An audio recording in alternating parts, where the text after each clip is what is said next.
Buenos días a todos y a todas. Soy José Antonio Molina, vicedecano de Práctica en Empresa e Innovación Docente, y para mí es un placer daros la bienvenida a esta mesa redonda dentro de nuestras segundas jornadas del programa de orientación profesional Empleo Público. Agradecemos su presencia en este paseo diseñado especialmente para vosotros, los estudiantes de Económicas y Empresariales y Marketing, porque consideramos que hay un gran potencial para contribuir al desarrollo de nuestra sociedad que tenéis que aportar y lo podéis hacer perfectamente en el empleo público. Muchas veces asociamos al empleo público únicamente con estabilidad laboral, pero es mucho más que eso. Las instituciones públicas son los motores que garantizan el funcionamiento de nuestra sociedad, desde la recaudación de impuestos que financian nuestros servicios esenciales, hasta la logística que respalda misiones internacionales o la cooperación global en grandes instituciones y desafíos económicos internacionales. Y en este contexto, vuestros conocimientos de economía, gestión y empresa son más valiosos que nunca. Hoy queremos acercarlos a estas oportunidades, desmontar mitos sobre el empleo público y mostraros que pueden aplicar perfectamente lo que estáis aprendiendo en las aulas a estos roles que generan impacto directo en nuestra sociedad.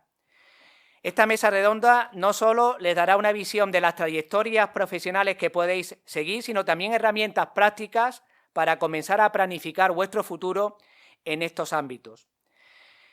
Para ello contamos hoy con un panel excepcional de expertos que van a representar 3 áreas claves del empleo público.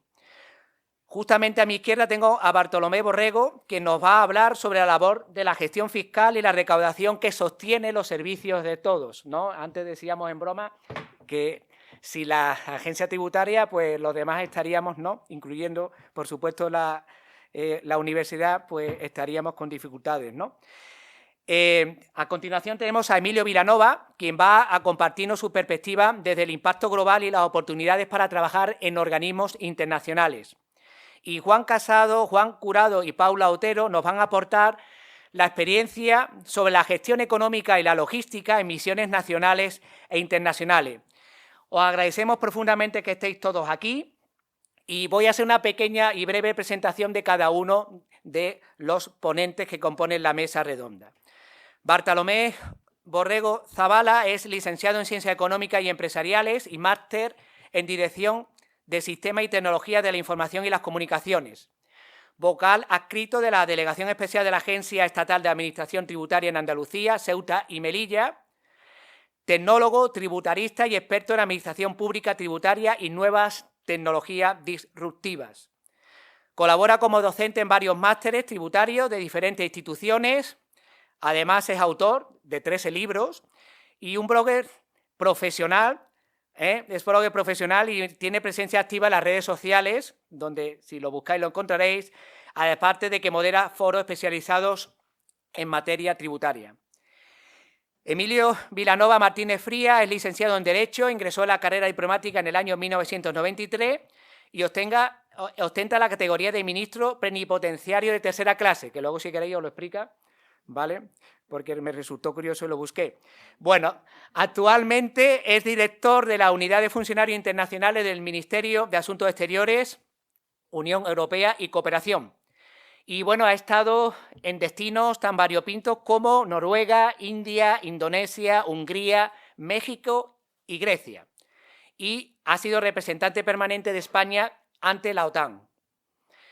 En la Administración General del Estado, Ministerio de Asuntos Exteriores, Secretaría General de la Presidencia del Gobierno, Secretaría de Estado de Cultura y Ministerio de Cultura. Representando a la Armada tenemos en primer lugar al teniente de navío Juan Casado, ingresó a las Fuerzas Armadas en 2007, donde ingresó tras finalizar su estudio en la Escuela Naval Militar, incorporándose a la escala de oficiales de la Armada. Ha estado destinado en el buque de acción marítima Rayo, en el buque asalto anfibio Castilla y en la fragata Canaria, donde ha desplegado 5 veces en la operación Atalanta en aguas de Somalia y ha participado en diversos ejercicios nacionales e internacionales, así como en operaciones antidroga y antiterroristas. Es especialista en operaciones, en tecnología de las comunicaciones e información y es oficial de acción táctica con capacitación en fragatas clase Santa María.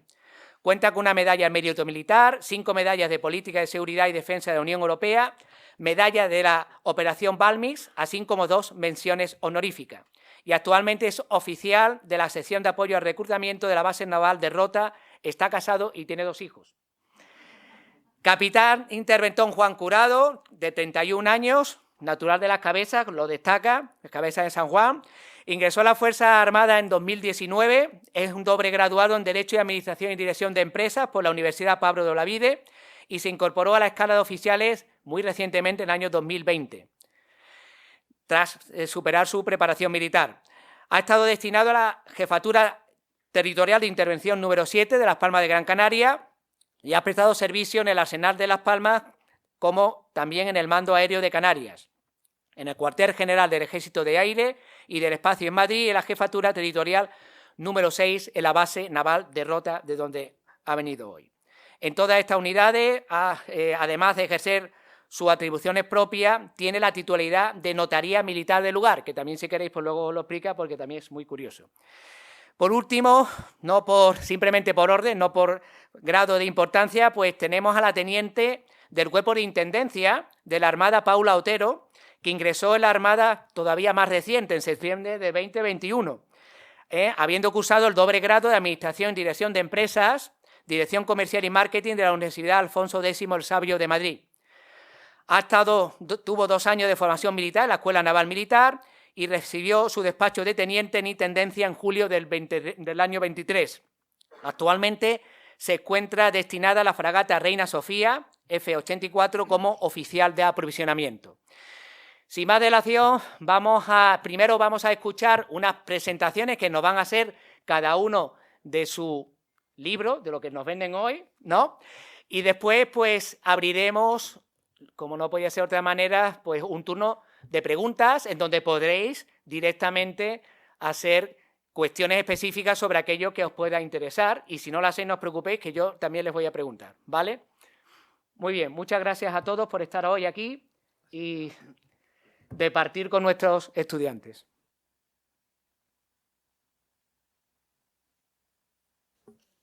Muy buenos días a todos. Es un placer para mí estar con un público tan joven, ¿no? Porque normalmente suelo estar con personas mayores, ¿no? Y hablando de cosas serias, ¿no? Bueno, yo vengo de hablar de un tema muy interesante, como es la agencia tributaria, ¿no? A ver si consigo cambiar esa imagen que suele haber, ¿no? Yo cuando hablo de estas cosas pregunto, ¿tenéis buena imagen de la agencia tributaria?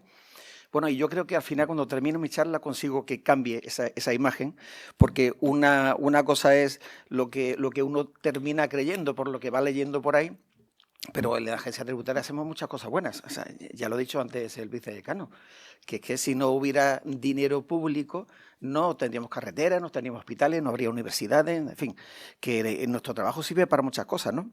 En fin, bueno, la agencia tributaria nace en el año 92 como un ente de derecho público y está adscrita al Ministerio de Hacienda.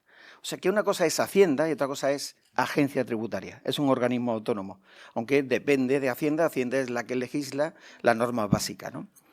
Y las actuaciones que llevamos a cabo pues son la de, bueno, respeto a la Constitución, a las normas, la responsabilidad profesional, la lealtad a la institución, el respeto a las personas y la transparencia en la información. Nuestro objetivo, bueno, pues nuestro objetivo no es recaudar.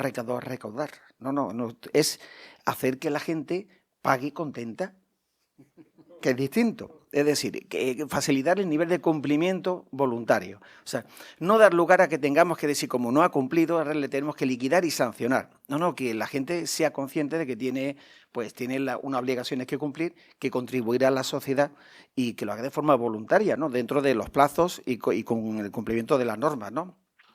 Y entonces nuestras líneas de actuación van por 2 vías. Hay una vertiente que es la del cumplimiento voluntario, facilitar a todos los ciudadanos el cumplimiento voluntario de sus obligaciones y por otra, pues reforzar las actuaciones de control y lucha contra el fraude. Para aquellos que no quieren cumplir, pues al final hacer que cumplan, ¿no? Como todos, ¿no? Bueno, ¿cómo está distribuida la agencia tributaria? Pues es un organigrama un poquito extenso, demasiado extenso, pero en líneas generales hay una dirección general, hay varios staff, que son algunos departamentos, un servicio de auditoría, unidades de temas de fiscalía para cuando hay delitos económicos, pero sobre todo lo que más puede interesar es esta otra parte que ahora lo voy a desarrollar un poquito más. Los 4 departamentos claves que hay en la agencia tributaria. Y esa misma estructura de los departamentos se reparte luego a nivel territorial, con delegaciones especiales que vienen a coincidir con las regionales, como tenemos aquí en Sevilla. Luego hay delegaciones provinciales, incluso hay algunas ciudades que no son capitales que también tienen delegación, como le ocurre, por ejemplo, a Jerez, que la tenemos aquí al lado, ¿no?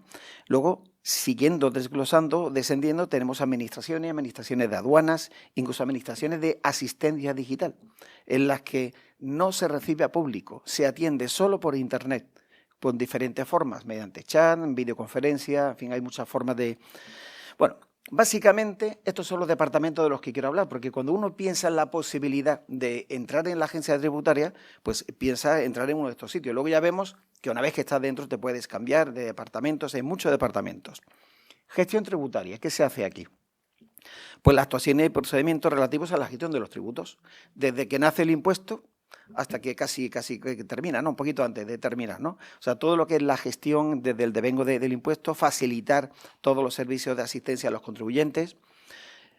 El departamento de inspección, esto está para verificar que la gente cumple o para ir contra los que sabemos que no cumplen. Son las dos fuentes de actuación. Decía, actuación y procedimientos relativos al control y lucha contra el fraude fiscal. Y aquí hay unidades, por ejemplo, que están especializadas en temas de Internet, en la búsqueda por Internet de información. Departamento de recaudación. Pues aquí se lleva a cabo las actuaciones y procedimientos relativos a la satisfacción de los débitos tributarios. O sea, son los que recaudan, tanto en voluntaria como en ejecutiva. Claro, cuando ya llegas a ejecutiva es porque estás ya en la última fase, es decir, no has pagado y ahora ya tienes que pagar y ahí, bueno, pues hay que seguir esos procedimientos que están previstos. Y para aquellos de vosotros que tengáis espíritu aventurero, pues también tenemos un cuerpo cuasi policial, ¿no? Que es el Servicio de Vigilancia Aduanera. O sea, tenemos aduanas y tenemos Servicio de Vigilancia Aduanera. Aduanas es una rama más de la agencia tributaria donde se lleva la gestión de los impuestos que gravan el comercio exterior, los aranceles, el IVA, también impuestos especiales, y luego hay la rama de los que se dedican pues, a la represión, pero ya en la calle, no en la oficina, ¿no? Tenemos, como veis en la imagen, tenemos helicópteros, tenemos barcos, estamos motorizados, ¿no? ¿Cómo se distribuye la plantilla de la agencia tributaria? Bueno, pues, por ejemplo, aquí tenemos de un año del 22 con respecto al 21, pues vemos que la gran mayoría son C1. C1 es el equivalente a agentes tributarios, nivel medio. Le siguen luego los técnicos de Hacienda. Esta parte de aquí es el cuerpo superior de inspectores de finanzas. O sea que el grueso realmente está aquí. Estos son auxiliares y estos son laborales, ¿no? Si los separamos por hombre y mujer, pues están bastante igualados, ¿eh? Aunque normalmente las mujeres suele haber más y tiende a crecer, pero en los últimos datos que tenemos son así, ¿no? ¿Cómo está distribuido a nivel geográfico? Pues estas tardes pequeñas están en servicios centrales, normalmente en Madrid. El resto están repartidos por toda España, ¿no? Y esta es por áreas. La mayor parte del funcionariado está en gestión tributaria, luego en esta inspección, recaudación, aduanas, informática pocos, porque en informática cada vez hay menos gente, porque todo lo hacen ya los ordenadores, ¿no? Y luego hay otros, ¿no? Pero sobre todo, esta gráfica estoy muy interesado en enseñarlas, porque aquí estamos viendo la media de edad por franjas. Y fijaros que actualmente entre 55 y 59 años. Está la mayoría del personal. Pero eso ocurre también en otros organismos. Seguro que hasta en la Armada también ocurre, ¿no? Pues, ¿qué va a pasar? Pues que en poco tiempo se va a jubilar mucha gente. Y eso significa que van a quedar muchas plazas vacantes para entrar. O sea, una oportunidad única para entrar en la agencia tributaria, ¿no? Bueno, y además, no solamente el que va a haber más plazas como la está viendo, sino que encima la promoción va a ser mucho más rápida, porque los que se van a jubilar son los que ocupan los puestos más altos normalmente. Y entonces va a subir todo mucho más rápido que, por ejemplo, la oportunidad que tuve yo cuando entré, ¿no? Yo he ido poquito a poco, ¿no? Bien, No sé si en alguna ocasión habéis planteado la posibilidad de acudir al servicio público como salida profesional y en particular a esa agencia tributaria que tan buena es y tanto se preocupa de todos nosotros. Bueno, pues si no lo habéis hecho, voy a dar 10 razones por las que podríais hacerlo. La primera sería empleo estable, empleo de duración indefinida, es para toda la vida, derechos y obligaciones que están reconocidas por leyes, perspectivas laborales a largo plazo, salario competitivo. Luego hablaremos del salario al final, ¿no? Una vez que superáis la fase de oposición, pues estáis ya en la escuela, digamos en Madrid, donde se os forma ya expresamente y además estáis cobrando ya el sueldo base, ¿no? Bueno, selección objetiva. A la hora de entrar hay muchas ofertas, ingreso, pues bueno, teniendo en cuenta los principios de igualdad por mérito y capacidad. O sea, aquí no hay enchufe de ningún tipo que pueda influir, ¿no? La conciliación. Yo creo que a vosotros más que el sueldo os preocupa la conciliación, ¿no? Tener las tardes libres para hacer lo que queráis. Eso no tiene precio. Si encima se va acompañado de un buen salario, pues claro, eso ya es para nota, ¿no? Bueno, hay unos horarios que son los que se cumplen. Cuando llega la hora, pues os vais y ya está, tranquilamente. Y esas tardes libres podéis hacer lo que queráis. Yo tengo un compañero que todos los días juega a tenis, todos los días del año, por las tardes. Yo me dedico a dar charlitas de vez en cuando. Bueno, pues cada uno se dedica a lo que quiere, ¿no? Bueno, esto es un tema importante porque tenéis un horario de 8 a 3 y por las tardes tenéis libertad, ¿no? Salvo que seáis algún alto cargo y algún día entre semana tengáis que trabajar por la tarde, ¿no? La incorporación a una organización de referencia y de prestigio a nivel incluso internacional. Otros países vienen a España a formarse y ver cómo estamos trabajando en la agencia tributaria para implantar ellos el mismo sistema en sus países, ¿no? Desarrollo profesional cualificado. El personal de la agencia tributaria suele tener un alto nivel de conocimientos debido, bueno, aparte de que porque te gusta, porque has entrado ahí, es que hay mucha formación continua cada vez que hay novedades, porque si a un ministro se le ocurre dar una noticia en el telediario, al día siguiente está el público ya en los mostradores preguntando. Entonces, tenemos siempre que estar totalmente al día para cualquier novedad que pueda surgir, ¿no? Actividad esencial para la prestación de los servicios públicos. Está claro, ya lo hemos dicho. Hay que recaudar si queremos tener un bienestar a nivel social, ¿no? Una actualización y formación permanente. Bueno, esto ya lo que hemos dicho, incluso de idiomas. Hay en aduanas, pues hay la posibilidad de estudiar también idiomas. También lo hay en otras áreas, pero sobre todo los que están en aduanas son los que más lo necesitan, ¿no? El desarrollo de la carrera profesional. Uno dice, bueno, es que yo prepararme directamente a inspección, voy a probar con un cuerpo inferior y luego ya que esté dentro, por promoción interna puedo ir subiendo. E incluso me facilitan, me convalidan algún examen, me guardan aprobados para el siguiente, te dan material para que te prepares, te dan clases también para que prepares, para si quieres subir profesionalmente, ¿no? Y luego la movilidad funcional y geográfica. Ya habéis visto la cantidad de departamentos que hay, muchos más de los que podéis imaginar. Y están repartidos por toda España. Hay quien le gusta Canarias, pues se va a Canarias y está allí y tiene buena temperatura todo el año. Bueno, pues Canarias, que le gusta la montaña. Mi primer destino fue en aduanas y fue en Andorra, me encantaba el esquí. Y digo, pues he ido al mejor sitio, porque por las mañanas me iba a esquiar y cuando volvía por la tarde paraba en la aduana, me cambiaba y empezaba a trabajar por la tarde. En fin, que hay muchas posibilidades en este sentido, ¿no? Esta es la evolución de la plantilla de la agencia tributaria y estas son las previsiones. O sea, que es que necesitamos gente, necesitamos talento, necesitamos gente buena, gente profesional y gente que trabaje bien. Porque si no trabajamos bien no conseguimos los objetivos. Porque trabajamos por objetivos. Tenemos muchos objetivos que cumplir. La gran mayoría son económicos. Otros, pues no, pues son, por ejemplo, estar hoy aquí para informaros y haceros ver que la agencia tributaria es algo muy bueno para todo el mundo. No sé si lo conseguiré, pero bueno, lo pretendo. Artículo que apareció en una revista en internet. El 23% de los universitarios quiere emprender. Bueno, pues yo creo que sí. Tiene que haber emprendedores también. O sea, no todo el mundo va a entrar en la agencia tributaria.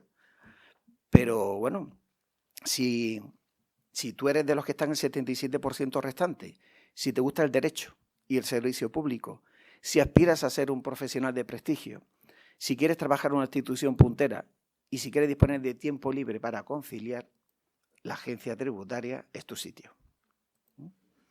Bueno, estructura y cuerpos. ¿Cómo está estructurado esto? Bueno, pues aquí os doy, por ejemplo, la convocatoria de la última oferta de empleo público para la agencia tributaria. Son muchos los cuerpos que salen, ¿no? Pero yo os he remarcado en rojo. Cuerpo superior de inspectores de finanzas. Plazas abiertas para todo el mundo, 127 plazas. Para personas con discapacidad tienen plazas reservadas también. Luego también convocan plazas solo para promoción interna. Técnicos de Hacienda, 435 plazas y 38 reservadas para discapacidad. Agentes tributarios, agentes de Hacienda Pública, 741 plazas. Bueno, pues, ¿qué pasa cuando apruebas? Pues hay ese proceso selectivo, luego viene la fase de oposición, en la que te pueden guardar exámenes para otra convocatoria si es que no has aprobado, y los que aprueben van al curso selectivo al Instituto de Estudios Fiscales en Madrid, donde ya estáis percibiendo el salario base mientras estáis estudiando, porque ahí es donde terminan de formaros, o sea, ya se os forma, no que te prepares tú por tu cuenta. En la fase de oposición, pues la pregunta es siempre, ¿cuánto tiempo se le dedica o hay que echar como media para aprobar? Hombre, depende de la cabeza que tenga uno o una. Pero bueno, las academias dicen que cuerpo superior de inspectores entre 2 y 3 años, también en técnicos. Esto es una cosa relativa, ¿no? Porque los mismos años depende. Hay gente que lo saca en menos tiempo, ¿no? Agentes tributarios de 1 a 3 años. Claro, estamos en el máximo. Se puede sacar en un año de preparación intenso. Porque una cosa que sí que tenéis que tener claro, quien decida opositar se tiene que olvidar del mundo. Durante un año o durante 2 años. Y luego ya a vivir y a conciliar. Pero ese año y esos 2 años hay que apartarse del mundo, porque si alternamos las salidas nocturnas con las fiestas y los descansos, entonces al final eso no prospera, ¿no? Y la ventaja es que las plazas en algunas administraciones, pues apruebas, pero te quedas sin plaza, porque aprueban más personas del número de plazas que hay vacantes. En la agencia tributaria eso no ha pasado nunca, incluso han sobrado plazas, porque no había la preparación suficiente por parte de los opositores, ¿no? Hay plazas, hay exámenes en los que solamente puntúa el apto o no apto para pasar a la siguiente fase, y otros en los que luego ya pues, lleva su puntuación correspondiente. En cuanto a los cuerpos, pues hay muchos cuerpos en la agencia tributaria. Hay cuerpos que son están especializados en materia tributaria, como es el Cuerpo Superior de Inspectores de Finanzas, el Cuerpo Técnico de Hacienda, el de Agentes y Agentes Tributarios, los de Vigilancia Aduanera, pero el resto son cuerpos generales, que también viene gente de otras administraciones. ¿Dejamos la pregunta para el final? Un segundo. Pero también tenemos arquitectos y también hay algún médico. O sea, que hay, lo que pasa es que arquitectos muy poquitos, a lo mejor hay 2 en toda Andalucía y están aquí en la regional, ¿no? Pero que hay personas, bueno, hay gente hay químicos también que entran para el laboratorio químico de aduanas. Pero bueno, básicamente es eso, ¿no? ¿Qué diferencia habría entre una posición, por ejemplo, el cuerpo superior y el técnico? Bueno, pues ya hoy día tienes que ser graduado, está claro, ¿no? Lo que pasa es que el cuerpo superior son 5 exámenes, mientras que el técnico son 3. Las materias, pues son prácticamente igual. Lo que varía es el número de temas, ¿eh? Derecho civil, derecho mercantil, constitucional, administrativo, contabilidad, hacienda pública, financiero y tributario. Temario, 190 temas y el cuerpo técnico, 84 temas. El curso selectivo de Madrid dura 1 año y para el cuerpo técnico dura 7 meses, ¿no? Y el número de plazas ya lo hemos visto antes. ¿Vale? Quien quiera información sobre todo esto, en nuestra sede electrónica hay un apartado donde salen todas las convocatorias, la oferta de empleo público, las pruebas de aptitud, la presentación de instancias. Esta es la web, pero si escribís agencia tributaria, Google sabe llevaros perfectamente al sitio, ¿no? Y quizás esto puede interesar. ¿Os interesa? Bueno, yo creo que sí. Vamos a ver. Estos son los sueldos máximos y mínimos anuales que se pueden percibir dependiendo de los cuerpos. Está claro, si os vais a la primera fila, pero claro, ahí no llega todo el mundo. Ahí pues hay directores de departamento, los directores generales en Madrid, pero bueno, podemos hacernos una idea. Yo creo que esto, por trabajar solo por las mañanas, está muy bien. Bueno, pues nada, muchísimas gracias y con esto espero haberos hecho cambiar de opinión.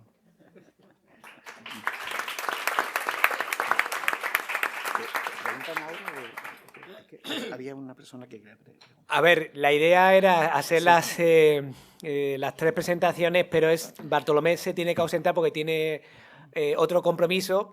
Entonces, si os parece, abrimos un mini turno por si alguien quiere preguntarle algo específicamente sobre agencia tributaria a Bartolomé. Hola, gracias. Buenos días. Buenos días. He estado viendo la fase de oposición y a mí me interesaría saber si hay concurso, es decir, si hay puntuación en la oposición por... Sí, claro. Hay concurso. O sea, tienes que ir aprobando, vas acumulando puntos, o sea, tienes que aprobar, pero dentro de aprobar tú apruebas con nota. Sí, me refiero, concurso, porque yo soy funcionario, yo soy capitán del Ejército de Tierra, de Intendencia. Entonces me estoy planteando el cambio de cuerpo, ¿vale? Porque ya tengo 50 años casi, tengo 48, llevo recorrido mundo, saludo a mis compañeros del Ejército, llevo recorrido mucho mundo. Estoy en un expediente de baja actitud psicofísica porque me lesiona con el pie haciendo deporte. Total, que a mí me interesa la fase de concurso, si ese concurso por haber sido funcionario anteriormente. No, hay unos requisitos mínimos para entrar, que es la titulación que tengas y hasta lo único que si ya estás dentro, pues tienes algún beneficio que es el que te convaliden algún examen. Pero nada más. No hay otro concurso de méritos. En Concurso de méritos es lo que yo me refería. No. Vale, muchísimas gracias. De nada. ¿Alguna pregunta más?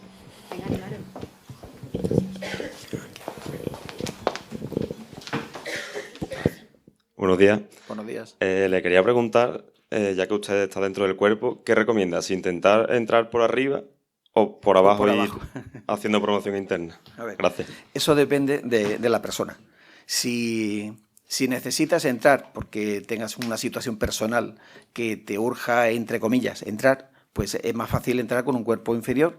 Si tienes intención luego de seguir, pues ya por promoción interna, pues puedes subir. Yo tengo muchos compañeros que han ido subiendo, han pasado de varios cuerpos, ¿no? Si te lo puedes permitir y tu fin es llegar al final al cuerpo superior de inspectores de finanzas, pues directamente. Ahora, es que cada persona depende de sus circunstancias personales y familiares. Si te lo puedes permitir, lo haces y ya directamente entras. Bueno, entras, si estudias, claro, y apruebas. Pero que puedes entrar, se puede entrar. O sea, son oposiciones que sí que requieren mucho estudio, pero quien trabaja, estudia, trabaja, aprueba. O sea, que no es una oposición imposible de aprobar. Sobre todo porque además hay muchas plazas. De nada.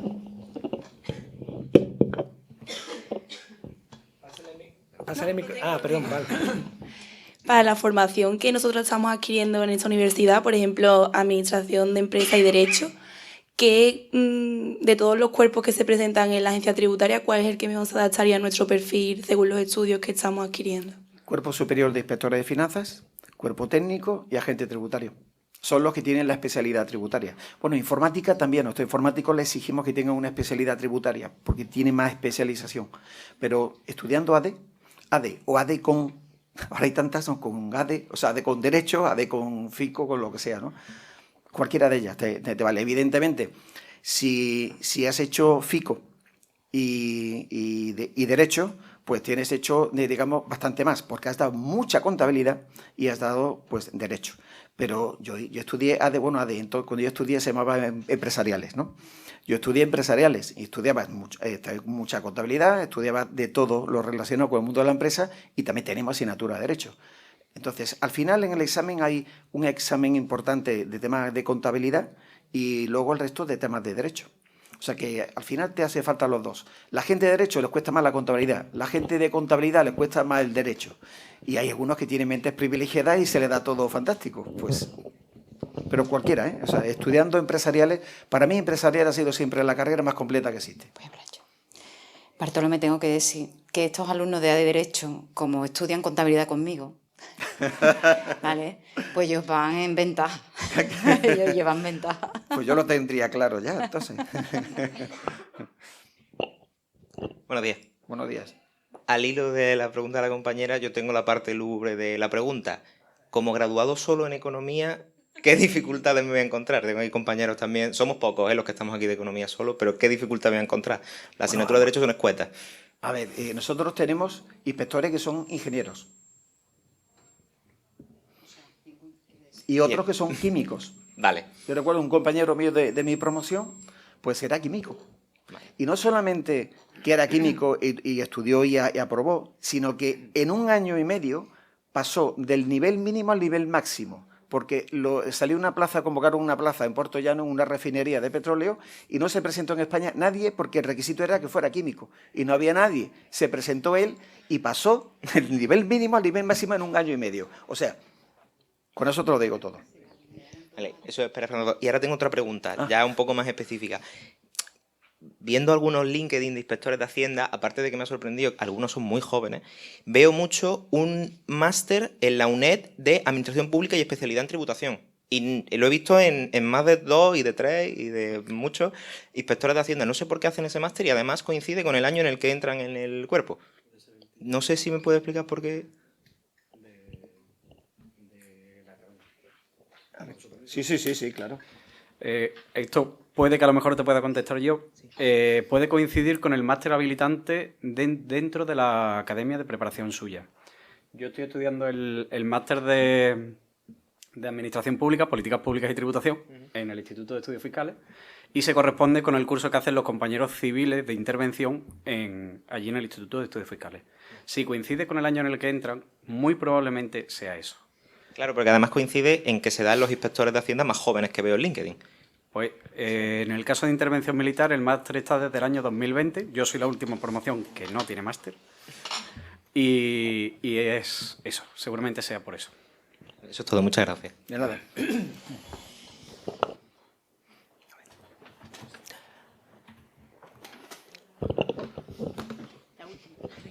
Una última pregunta. Sí. Que para las oposiciones, ¿adquieren más puntos si haces másteres o haces otro tipo de práctica? No. A ver, hay... Yo, por ejemplo, yo no me preparé en academia porque yo estudié en Córdoba y en Córdoba no había academia en mis tiempos, y entonces me preparé por libre. Pero lo normal hoy día es que te enfoques a través de una academia. Ahora, hay personas que primero prefieren hacer un máster, porque quizás no lo tengan claro si se quieren dedicar al tema fiscal desde el punto de vista de un lado del mostrador o del otro. Bueno, pues hacen el máster y en ese máster tienen una preparación que la pueden aplicar tanto para el mundo de la empresa o de la asesoría, o dedicarse luego a prepararse a una oposición, y ya llevan bastante porque ya han estudiado mucho Derecho. Bueno, Derecho y alguna otra asignatura más. O sea que estos que son tan jóvenes que comentaba antes este compañero vuestro, pues a lo mejor es que directamente opositaron, se preparó una academia y aprobaron. Yo los veo, que van llegando allí los chicos jóvenes y digo, pero ¿cuántos años tienen estos? Porque es que casi no les ha dado tiempo, ¿no? Bueno, pues entran muy jóvenes. Lo han visto claro desde el primer momento.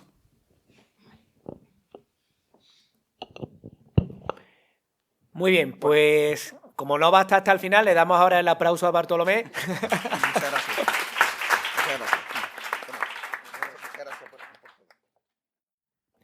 Bueno, pues en este viaje de posibilidades vamos a pasar a otro, creo que también mundo tan apasionante como es el tema de las relaciones internacionales, y en este caso pues Emilio nos lo va a presentar con el mismo ímpetu y cariño que lo ha hecho Bartolomé, ¿verdad, Emilio? Sí, seguro que sí. Muchísimas gracias. Me da la sensación, después de la presentación de Bartolomé, que yo me he equivocado de oposición y además tengo ganas de pagar más impuestos todavía. O sea, me ha encantado la presentación de Bartolomé. Hay algunas cosas que contrastan con los asuntos sobre los que yo os voy a hablar. Bueno, quiero en primer lugar daros la bienvenida a todos y quiero dar las gracias a la Universidad de Sevilla y especialmente al vicedecano José Antonio Molina por haber contactado con el Ministerio de Asuntos Exteriores y darnos esta oportunidad para estar hoy aquí en estas segundas jornadas de programación, de programa de orientación profesional. Veréis que yo no he traído ninguna presentación para que no os despistéis con las, no sé cómo se llaman, slides o diapositivas, y para que así me podáis mirar. Yo soy el director de la Unidad de Funcionarios Internacionales, como decía José Antonio en su presentación, y vengo aquí a ver, no tanto a convenceros, sino a daros una visión sobre el mundo de las relaciones internacionales. Cuando uno se plantea, vosotros estáis terminando, entiendo, vuestros estudios universitarios, de Ciencias Económicas y Empresariales. Y cuando uno está terminando su carrera, salvo que tenga muy claro desde el inicio a qué se va a dedicar, se le plantean múltiples posibilidades que la universidad atiende trayéndoos a funcionarios, en este caso, para que os presentemos cuáles serían las opciones en nuestros respectivos ámbitos profesionales. ¿Qué es lo que lleva a una persona a querer desarrollar una actividad profesional en el mundo internacional? Pues las motivaciones pueden ser múltiples. El interés por vivir en países extranjeros, el interés por desarrollar una carrera en otro idioma. En principio la retribución, que siempre la retribución de un funcionario en el extranjero o de una persona expatriada, yo hablo desde la perspectiva del sector público, pero lo mismo es aplicable desde el punto de vista de las retribuciones al sector privado, suele ser más generosa que dentro del país donde uno ha nacido, y múltiples opciones, que uno haya encontrado un novio o una novia en el extranjero que eso le ha llevado a desplazarse a otro país. O sea que las motivaciones son múltiples. Ahora bien, cuando uno decide que quiere iniciar o desarrollar su actividad profesional o desarrollar su carrera en el ámbito internacional, debe pensar dónde y cómo lo hace. Y si me permitís, yo os voy a dar algunas pistas, porque a eso se dedica la unidad que estoy dirigiendo. Yo os voy a hablar fundamentalmente de 3 grandes ámbitos. El primero es la carrera diplomática. Bueno, yo empezaré por la Unión Europea. La Unión Europea, la carrera diplomática y los organismos internacionales. Empecemos con la Unión Europea. La Unión Europea tiene, como podéis imaginar, miles de funcionarios. Los funcionarios de la Unión Europea pertenecen a los países miembros de la Unión Europea. Eso supone que, por lo que respecta a España, hay en la actualidad empleados en la Unión cerca de 6.800 españoles. En las distintas instituciones, Comisión, Secretaría General del Consejo, Parlamento Europeo, no incluyo entre esos funcionarios a los europarlamentarios, ¿vale? ¿Cómo se accede? El ámbito de la Secretaría el trabajo en las instituciones de la Unión Europea no forma estrictamente parte de las funciones de la Unidad de Funcionarios Internacionales. De eso se encarga dentro del Ministerio la Secretaría de Estado para la Unión Europea. Pero sí quiero daros, ya que estamos aquí para hablar de oportunidades en el ámbito internacional, de cómo puede uno llegar a trabajar en las instituciones de la Unión Europea. Las modalidades son variadas, pero fundamentalmente siempre se exige la superación de un examen. Y de las 3 categorías que os quería yo hablar son la de funcionario, que eso pues, está asimilado al funcionario español. Uno supera un examen o una fase de oposición y se convierte en funcionario de la Unión Europea. Se convierte en funcionario de la Unión Europea indefinidamente. Luego veremos que en los organismos internacionales la situación es distinta. Existe además otra posibilidad, la realización de prácticas, que a diferencia de las que generalmente se realizan en España, son remuneradas en la Unión Europea. Tienen una duración limitada de 5 meses y se pueden realizar en la Comisión, en el Parlamento o en la Secretaría General. Y luego existe, para los que previamente tienen adquirida la condición de funcionarios de la Administración General del Estado, la posibilidad de trabajar durante un periodo determinado en instituciones de la Unión Europea como expertos nacionales destacados.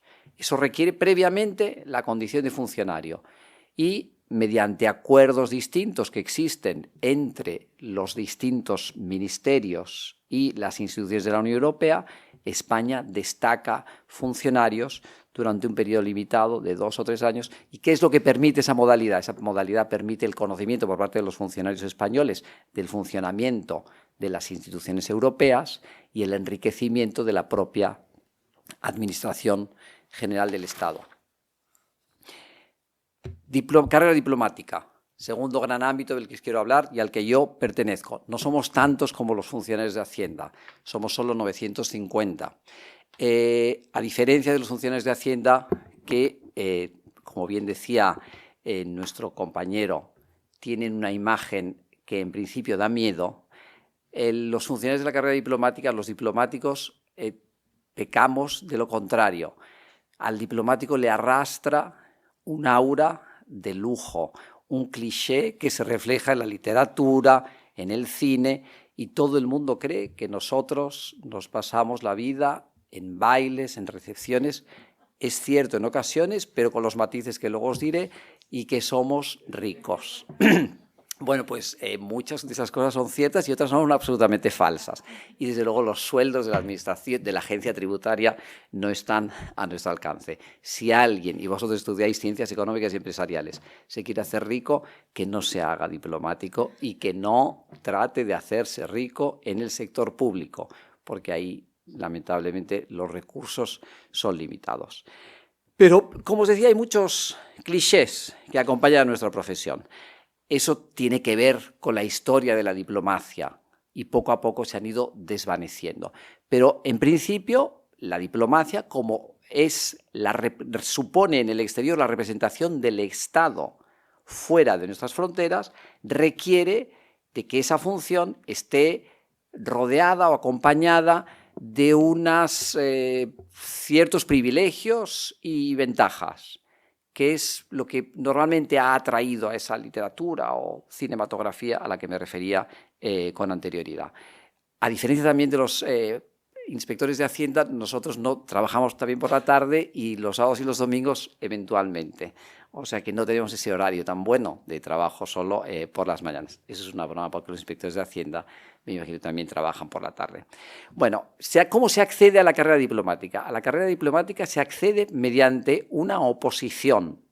Mediante una oposición, la última, terminó la semana pasada y la siguiente, perdón, se va a convocar antes de que termine el año y los exámenes empezarán en el mes de febrero. Los exámenes suelen durar entre 4 y 5 o 6 meses. Los míos, pero ya hablo de la prehistoria, duraron hasta 9 meses. Las plazas que se convocan son pocas.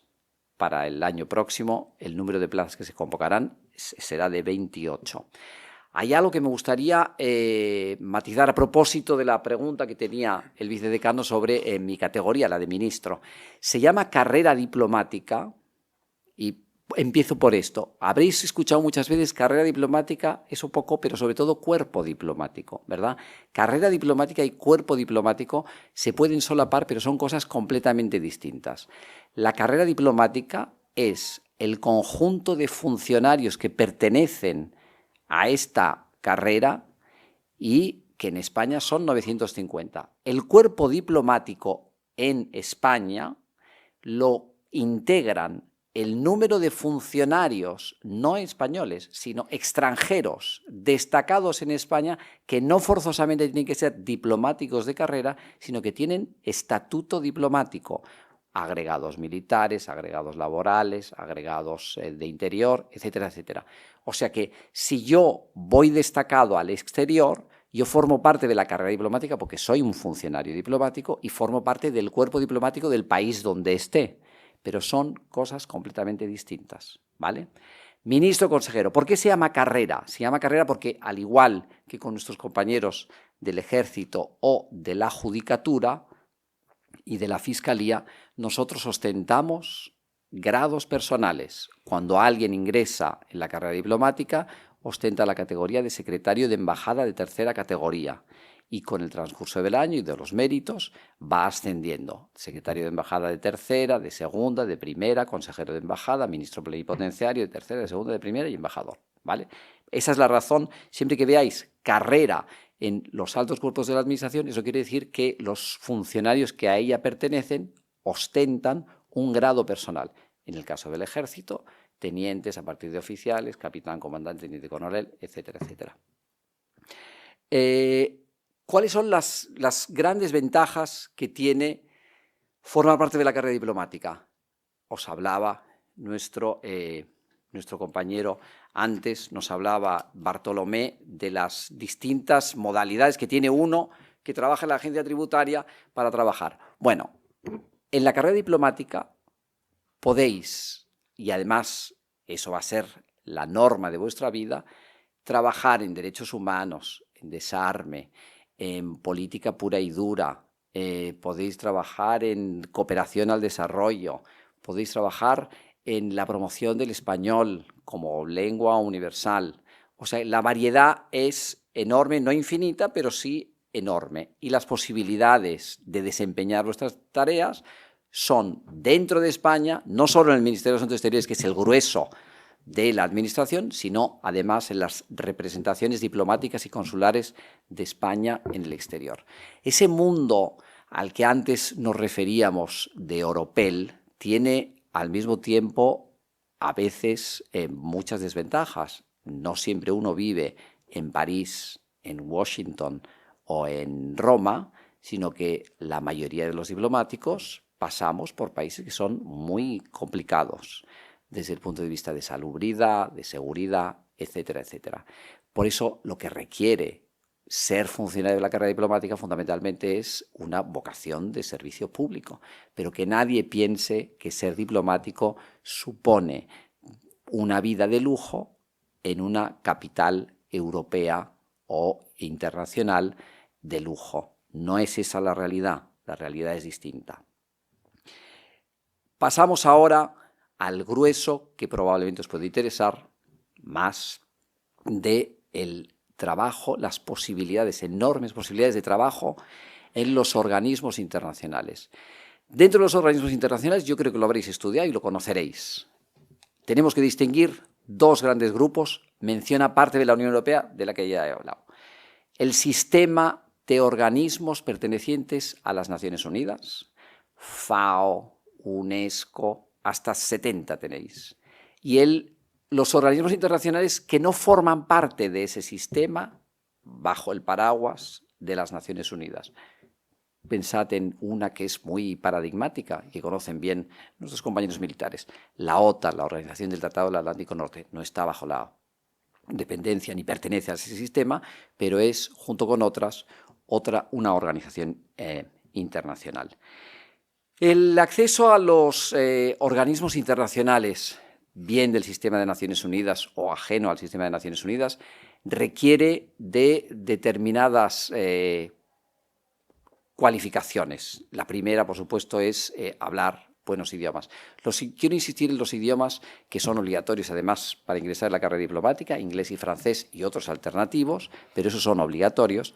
Y en los organismos internacionales el nivel de exigencia es muy alto y aquí se da la circunstancia de que competís, aquellas personas que quieren participar en los sistemas de reclutamiento de los organismos internacionales, compiten en condiciones de igualdad con nacionales de hasta 190 países.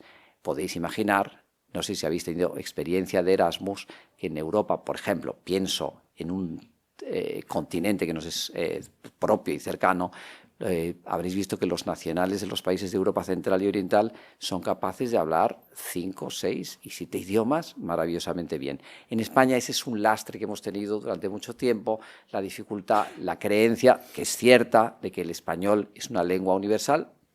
Así es, pero una cosa es la cantidad y otra es la calidad. De momento el español tiene una cantidad de hablantes enorme, pero el idioma de las relaciones internacionales sigue siendo el inglés y antes lo era el francés. Estamos trabajando para que el español adquiera esa condición. En la Unión Europea, por ejemplo, las lenguas de trabajo son inglés y francés, no es español. Lenguas de trabajo, ¿vale? Entonces, eso es básico. Importante, y antes lo apuntaba. Unión Europea, funcionarios del Estado, de la Agencia General del Estado. Al adquirir la condición de funcionario, lo eres para siempre. Organismos internacionales. La condición de funcionario de esos organismos no es indefinida. Tienen un sistema de reclutamiento muy parecido a la forma de vida y de trabajo norteamericana, lo que quiere decir que se firman contratos que se van renovando, contratos de 3 años, de 5, y se van renovando regularmente. En algunas organizaciones, es el caso, por ejemplo, de la OSCE una vez una persona ha cumplido 10 años de trabajo en la organización, automáticamente deja de pertenecer a la organización. O sea, imaginaos a alguien que haya ingresado con 30 años, que a los 40 debe espabilar y reinventar su vida. O sea que no debemos asimilar, en el caso de las organizaciones internacionales, la condición de funcionario con su equivalente en España o en la Unión Europea. Eso es importante.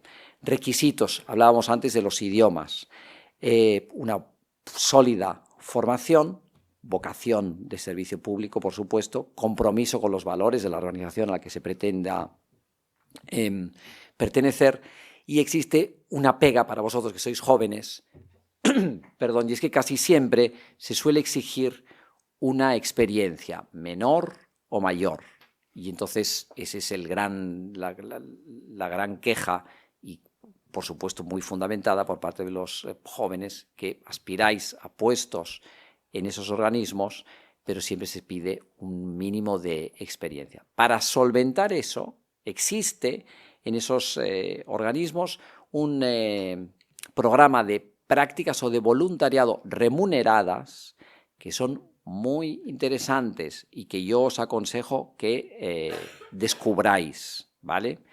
Hay un programa en las Naciones Unidas que se llama el Programa de las Naciones Unidas de Voluntarios. España tiene en la actualidad a 25. Está vinculado con el Estado porque España financia ese programa con 1,5 millones de euros.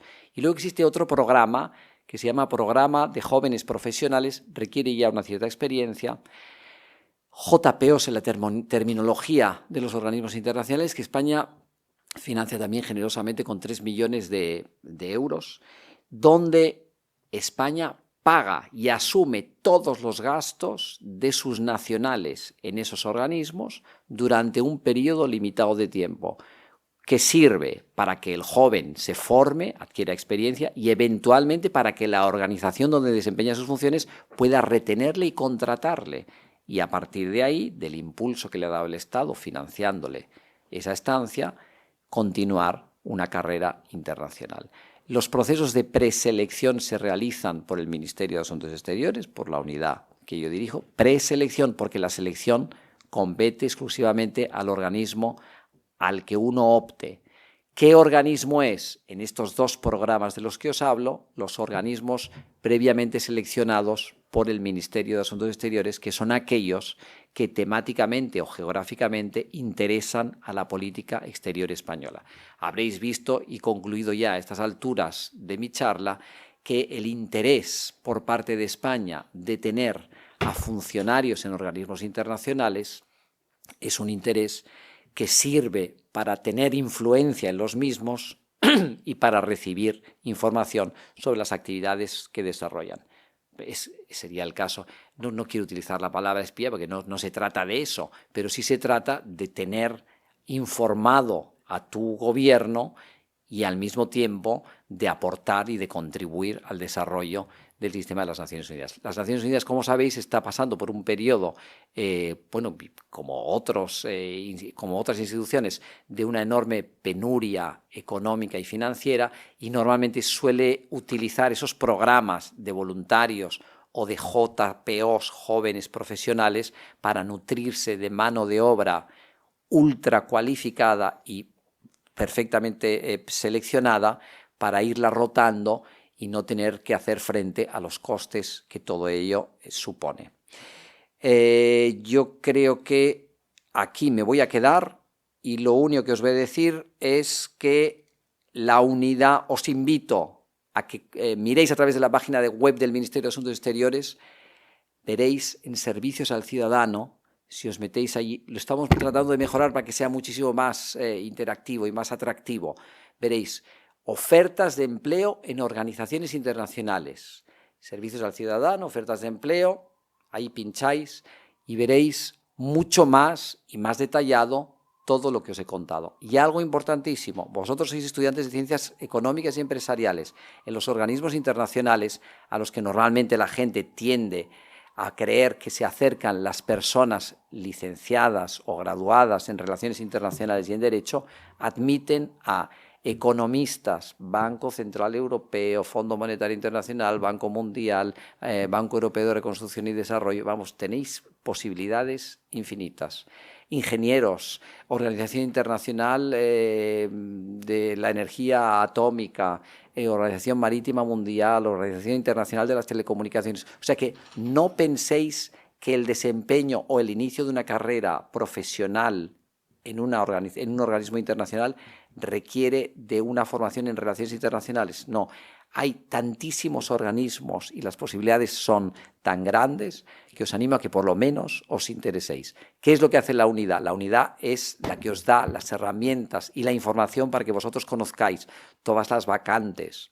Todos los miércoles publicamos una lista, un boletín con vacantes en organismos internacionales en las que aparecen cientos y cientos de organizaciones, porque en nuestra unidad rastreamos todas las organizaciones, ofrecemos los plazos de presentación, los requisitos que se establecen, etcétera, etcétera. ¿Qué más hacemos? Promovemos la presencia de españoles en organismos internacionales, por las razones que os decía antes.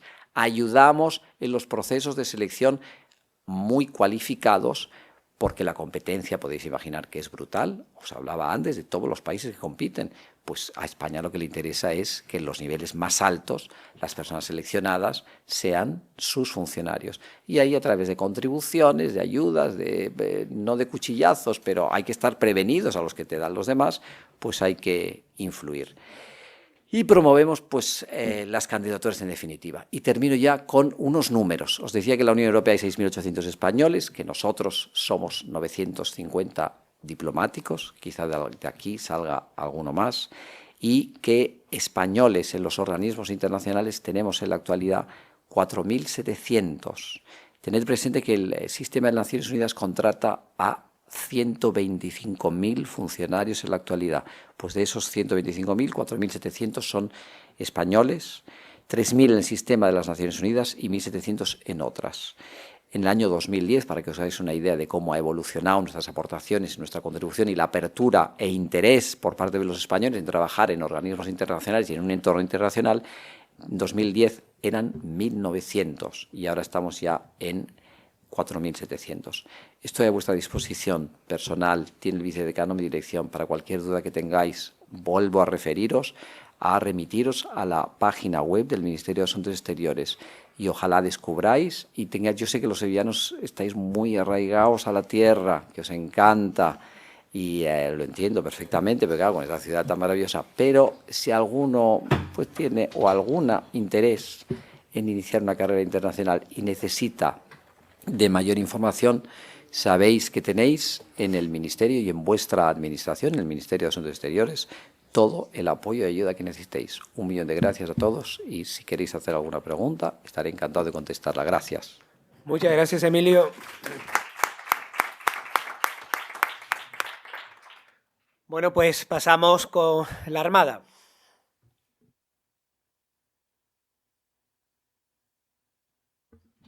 Bueno, buenos días a todos. Lo primero, muchísimas gracias por la invitación.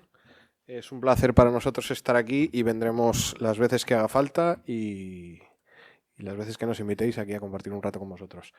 Bueno, yo no vengo a ofreceros un trabajo como tal, venimos a ofreceros un estilo de vida, una vida totalmente diferente, ¿vale? Yo vengo a hablar sobre todo de la Armada, que es lo que más conozco, es lo que desde que ingresé con 20 añitos hasta hoy.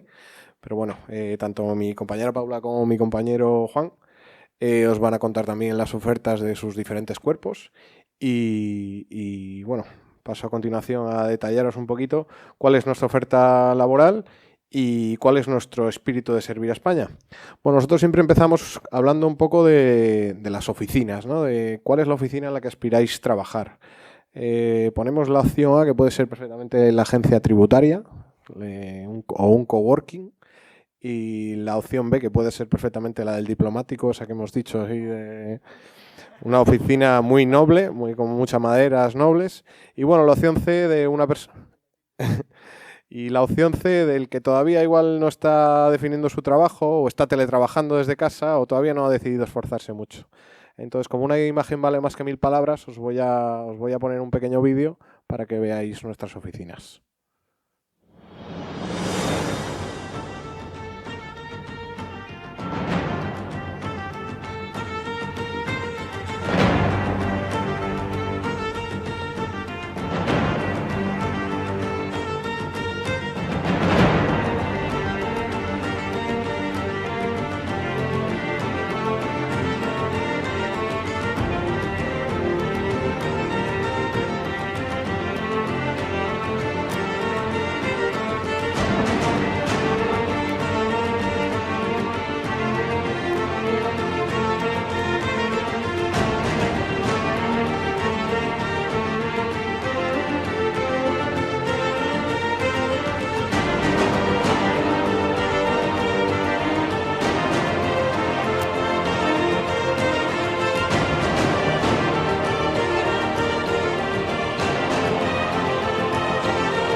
cuando veo este vídeo se me salta una lagrimita, porque al final todo el mundo, todos los militares queremos ser operativos y queremos servir.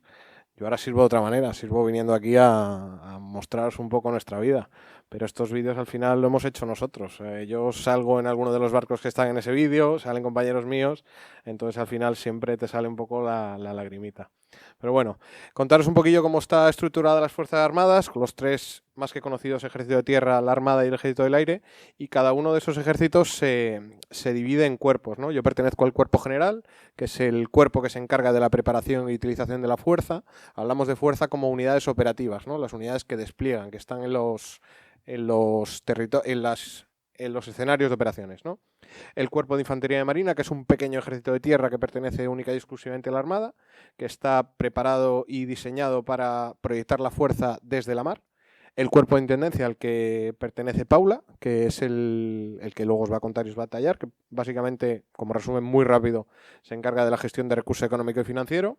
Y el Cuerpo de Ingenieros, que se encarga, pues eso, del asesoramiento, aplicación e investigación técnica de los ejércitos. Además, tenemos unos cuerpos comunes que no pertenecen a ninguno de esos tres ejércitos, en el cual está encuadrado mi compañero Juan, que son el Cuerpo Militar de Sanidad, el Cuerpo Militar de Intervención, que es el cuerpo al que pertenece Juan, que ahora os detallará, el Cuerpo de Músicas Militares, que su mismo nombre lo dice, y el Cuerpo Jurídico Militar, que se encarga, pues, de toda la parte jurídica y legal.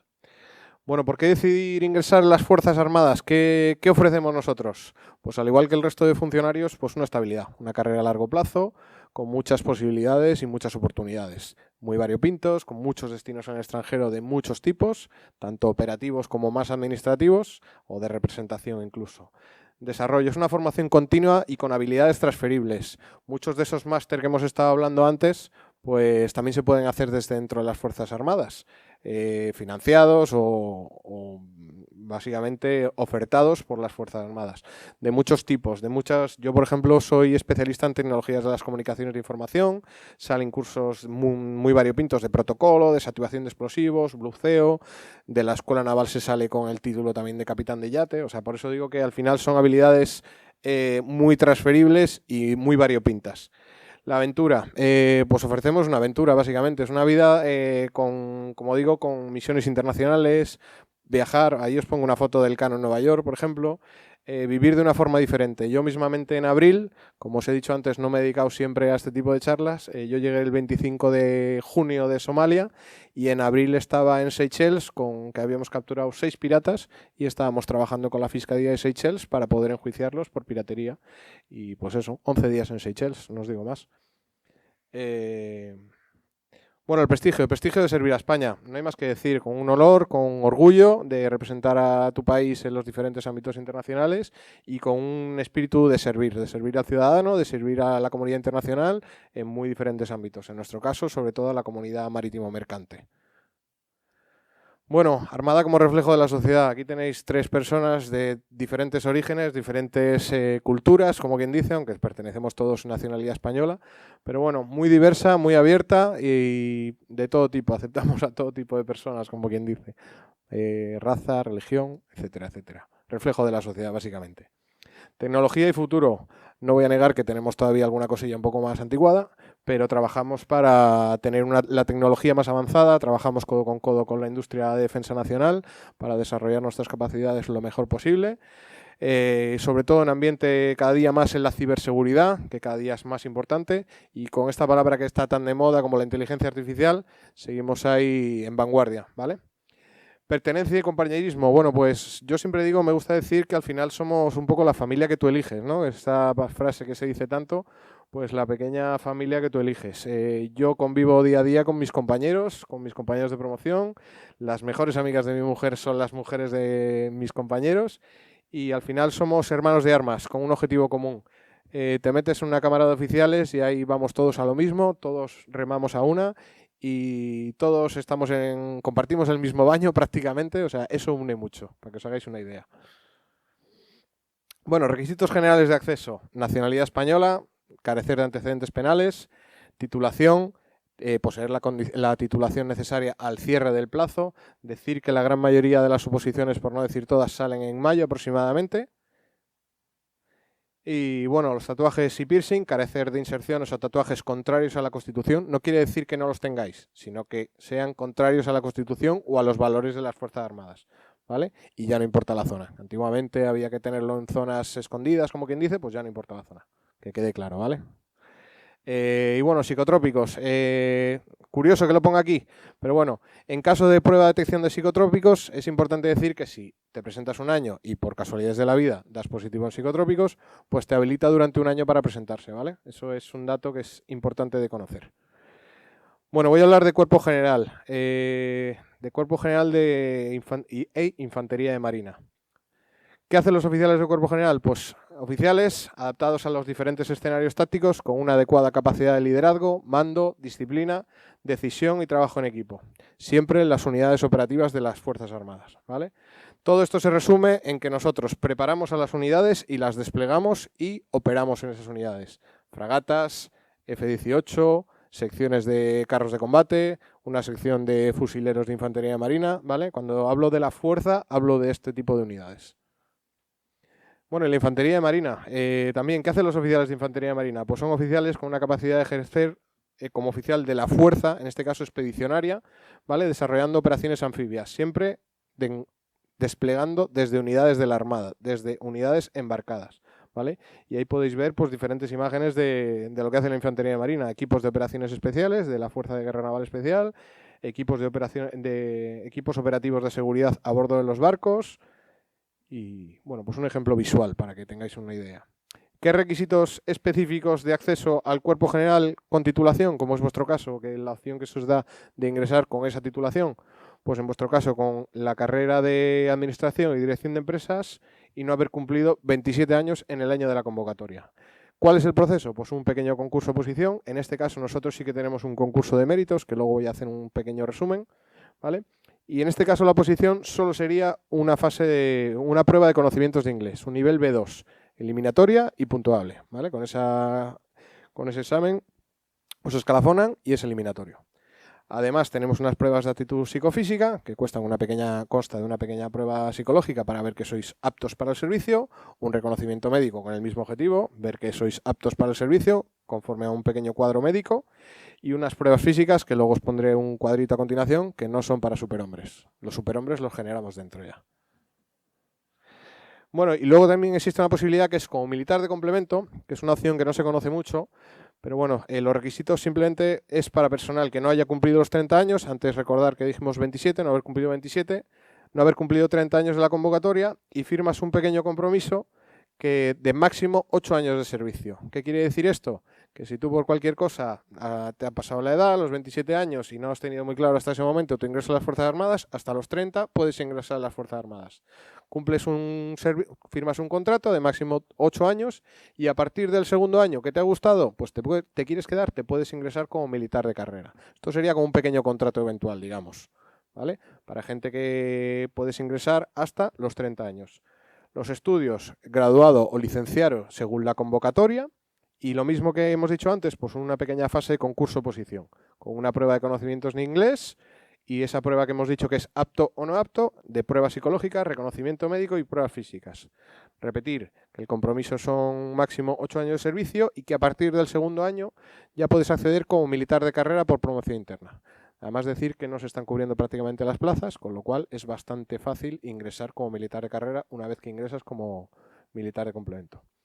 Antes no lo dije, como en militar de carrera con titulación son 2 años de formación también remuneradas, al igual que han dicho antes nuestros compañeros del cuerpo de funcionarios y de la Hacienda Pública, y en este caso cuando ingresas como militar de complemento la formación es de 1 año. Como dije, la fase de concurso, pues ahí tendréis un poquillo los datos, se valoran máster, solo se valorará un título de máster y se valora también un título de doctorado y cualquier idioma que sea de interés para las Fuerzas Armadas. En este caso, como el inglés es requisito para ingresar, no se valora el inglés como título, ¿vale? Títulos oficiales, los que estáis más acostumbrados a oír de Oxford, Cambridge y todo esto, pues serían esos tipos de títulos oficiales. Y bueno, las pruebas físicas, como son cuerpos operativos, son un poquito más exigentes que el resto de cuerpos. Perdón, que me lo he saltado, ¿vale? Pues como veis ahí, salto vertical con pies juntos, pues saltaron para hombres 48 centímetros, para mujeres 42, flexiones de toda la vida 24-18, carrera de 50 metros, carrera de 1000 metros, natación de 50 metros y circuito. No es nada excepcional. Cualquier persona que haya hecho un poquito de deporte o que se las prepare puede ingresar perfectamente. Paula os lo puede contar también, que ha ingresado hace poco y os lo puede decir. ¿Plazas que hayan salido en los últimos años? Pues aquí remarco las plazas de Armada, pero bueno, en total, para que lo tengáis en cuenta, unas 102 plazas con titulación, entre Tierra, Armada, Ejército del Aire y Guardia Civil, ¿vale? En sus diferentes cuerpos y en sus diferentes maneras de ingreso. Como podéis ver también, existe la posibilidad de eso, de ingresar en Cuerpo de Infantería, Infantería de Marina complemento, como he dicho antes, las dos vertientes. ¿Vale? Y nada más, ahora le voy a ceder la palabra a Paula para que os cuente un poco cómo es el Cuerpo de Intendencia. Bueno, yo empezar diciendo que yo hace solo 4 años que estaba como vosotros, estaba acabando la carrera y preguntándome qué iba a hacer con mi vida. Así que nada, encantada de poder venir aquí a informaros un poco sobre el Cuerpo de Intendencia, que igual no es tan conocido como otros, pero que para los que tenéis curiosidad sobre el mundo militar es una muy buena opción que hay que considerar, ¿no? Entonces, bueno, el Cuerpo de Intendencia viene ahí, es uno de los 4 cuerpos de la Armada propios, cada uno tiene su función y la nuestra es básicamente gestionar el recurso que tiene la Armada, ya sea recurso financiero como material de repuestos, de víveres, vestuarios, básicamente en pocas palabras, aprovisionamiento y gestión de los recursos económicos de la Armada. A mí con esta definición siempre como que me ha dado la impresión de que parece que estamos en una oficina, preparamos el barco para irse a navegar, pero como que nosotros no ocupamos esos puestos un poco más operativos, pero lo cierto es que tenemos pues eso, destinos en el extranjero y luego tenemos destinos en las propias unidades, en la fuerza, ¿no? Digamos, yo mismamente ahora mismo soy la oficial de aprovisionamiento de una fragata y en febrero me voy desplegada a Somalia. Entonces, para que tengáis eso en cuenta de que tenemos esa parte más operativa también.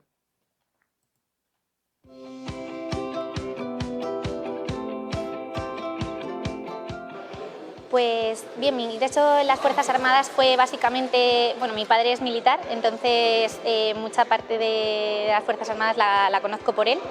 Yo creo que las Fuerzas Armadas eran como la combinación perfecta para que yo pudiera combinar esa parte nerviosa que yo tenía, esa parte deportista, tal, con lo que yo estudié, ¿no? Que era la parte económica y contabilidad y demás.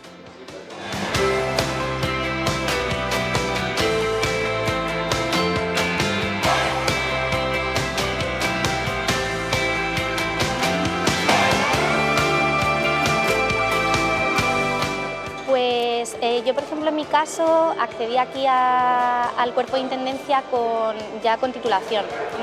Puedes acceder desde varias carreras universitarias, como por ejemplo Derecho, Economía, Contabilidad. En mi caso estudié Administración y Dirección de Empresas y lo que teníamos que pasar era una oposición para acceder al Cuerpo de Intendencia con titulación.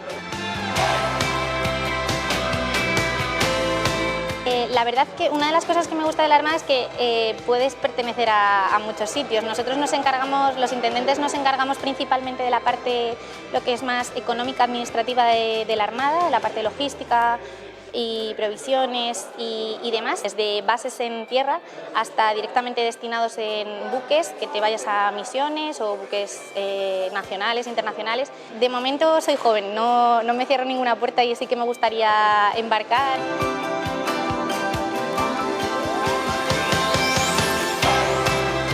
Pues para mí lo más importante sobre todo es cómo nos probamos a nosotros mismos, ¿no?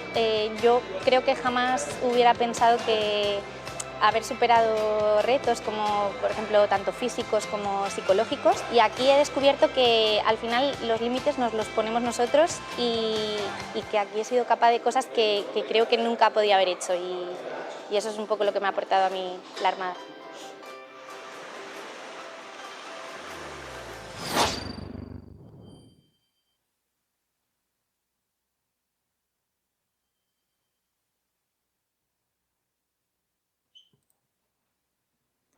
Bueno, pasando un poco más a lo que es la parte del acceso, cómo entrar en el Cuerpo de Intendencia, destacar que aquí sí que no hay límite de edad, Entonces, para los que queréis probar suerte en la calle, iros a una empresa privada, pues lo podéis hacer. Luego, si os arrepentís, cambiáis de opinión, pues siempre podéis entrar, ¿no? Los estudios, pues bueno, yo creo que todos los aquí presentes están cualificados en cuanto al nivel académico que se necesita para entrar, y se trata de concurso-oposición, como en el caso de Cuerpo General. La fase concurso, pues evidentemente cuenta lo que es la media de la carrera, luego si tienes un máster te va añadiendo puntos, si tienes el idioma, entonces vas sumando los puntos que necesitas. Y luego la parte de oposición. Es una oposición bastante asequible, quiero decir, son 100 y poco temas lo que entra, que para lo que es una oposición pues no está tan mal. Los temas pues son, pues eso, derecho constitucional, administrativo, hacienda pública, financiero, y luego pues lo que es economía y contabilidad, tanto teórica como práctica, ¿no? Ahí se ve mucho derecho, pero bueno, para los que estudiáis ADE, yo he estudiado ADE y marketing, o sea que se puede, aunque no tengan ni idea de derecho, se estudia y se puede sacar perfectamente. Y luego una prueba de inglés. Aparte, pues por supuesto te hacen el examen psicotécnico que se llama, la prueba psicológica, un reconocimiento médico y unas pruebas físicas. Bueno, esto es un poco lo mismo que antes, ¿no? Cómo se valora la fase de concurso. Y estas son las pruebas físicas, que más o menos son las mismas que para Cuerpo General. Parecen un poco exigentes, pero yo tampoco es que sea un atleta profesional y se pueden sacar perfectamente. O sea, quiero decir, te las tienes que preparar, pero nada, con un poco de disciplina se sacan sin problema. Y bueno, estas son un poco las plazas de la última convocatoria. Ahí lo dice, que para militar de carrera, en el caso de la Armada, sacaron 10 plazas y militar de complemento 8 plazas. Entonces, bueno, está bastante bien, creo yo. Yo vengo a representar al Cuerpo Militar de Intervención, que es el desconocido dentro de los desconocidos. Nosotros somos los que no existimos, ni dentro ni fuera del ejército, ¿vale? Y los que nadie nos quiere cerca. Bueno, también antes de empezar la presentación, un poco de hincapié, él ha dicho que aceptamos a todo tipo de personas en las Fuerzas Armadas. Hay mucha tradición dentro de los ejércitos del venir de familias o tener un conocimiento ya de este tipo de trabajo. En mi caso, soy el primero de mi casa, lo hablábamos antes, el primero de mi casa. Yo estudié en la doble de Derecho ADE, acabé la carrera, vi que era una salida que podría apetecerme y al final aquí estoy, ¿vale? Es muy diferente a la vida civil, muy, muy diferente, y hasta que no estás dentro no te das cuenta de lo que de verdad se hace aquí. Comenzando la presentación. Los cuerpos comunes de las Fuerzas Armadas, como hemos visto antes, no pertenecen a los ejércitos, aunque tanto el Cuerpo de Sanidad, el de Música y el Jurídico Militar, cuando son destinados a las unidades, sí forman parte de la estructura orgánica de cada uno de los ejércitos donde se establecen. El Cuerpo Militar de Intervención, como curiosidad, nunca forma parte de la estructura orgánica. Dependemos orgánicamente del Ministerio de Defensa y funcionalmente del Ministerio de Hacienda, ¿vale? Por eso nadie nos quiere cerca. Nos dedicamos al control económico financiero, como curiosidad, a la notaría militar. Por eso es importante la carga de derecho de la oposición. Y también hacer las auditorías. He visto que mañana venían los auditores del Estado. Todo lo que cuenten ellos, aplicable a la vida militar y vestido de verde, ¿vale? Somos el cuerpo equivalente a los auditores del Estado en las Fuerzas Armadas. Bueno, como os he dicho, somos los encargados de realizar el control de la actividad económico-financiera. Nuestros compañeros, los intendentes, se dedican a esa gestión. Nosotros nos encargamos de controlar que eso sea conforme a la legislación vigente y, por supuesto, tanto legal como presupuestaria, ¿vale? Una vez pasado esto, si le damos un poco adelante, aquí mejor. Ese control se hace a través de 3 formas distintas, que se corresponderían con los 3 momentos en los que se puede ejercer esa función. El primero sería el previo, antes de que se produzcan los actos, que sería la función interventora. Se realiza un control financiero permanente durante el ejercicio para poder ver qué tipos de irregularidades o qué tipos de debilidades se pueden encontrar en la gestión de los ejércitos. Y por último, la auditoría pública, ¿vale? La curiosidad, la notaría militar. El Cuerpo Militar de Intervención tiene asignada la notaría militar desde tiempo inmemorial. Ya el Código Civil, en el artículo 717, habla del de los comisarios de guerra, que es el actual Cuerpo Militar de Intervención, y la tenemos dividida en dos tipos de operaciones. La que sería territorio nacional, que básicamente es garantizar la autenticidad y legalidad de determinados actos. En territorio nacional no se hace una notaría como tal, es más oficina como cualquier otro funcionario, sería la fe pública general. Pero sí, en zona de operaciones se realiza una auténtica actividad notarial. Todo documento notarial que se otorgue mientras España está en campaña, destacada en el extranjero, debe ser autorizada por un interventor militar. Con lo cual podréis imaginar el tipo de preparación en derecho civil, en notarial, en procesal, que eso conlleva. Por último, también tenemos como una categoría que no se utiliza lo suficiente, el asesoramiento económico fiscal. Y aquí entramos un poco en conflicto con nuestros compañeros jurídicos, a los que también voy a representar yo hoy. No sé si queda alguien de la doble, de derecho, interesado. Vale. Los jurídicos son el único cuerpo que tiene la función única de asesoramiento. Sin embargo, el artículo siguiente nos dice que nosotros somos los asesores económicos fiscales. Esto entra un poco en conflicto porque, bueno, todos sabemos que en derecho hay veces que esto puede ser económico, puede ser legal, pero los dos hacemos esa función. Respecto de la oposición, igual que pasaba en Intendencia, tenemos que hay que entrar con un título de grado. Antiguamente se podía entrar con cualquier título de grado. Tenemos un teniente coronel, si no me falla la memoria, que es geólogo. Y ahí está, teniente coronel. Ahora no, ahora ya tiene que ser un grado que sea relacionado o con el derecho o con empresariales, economía, cualquiera de estas.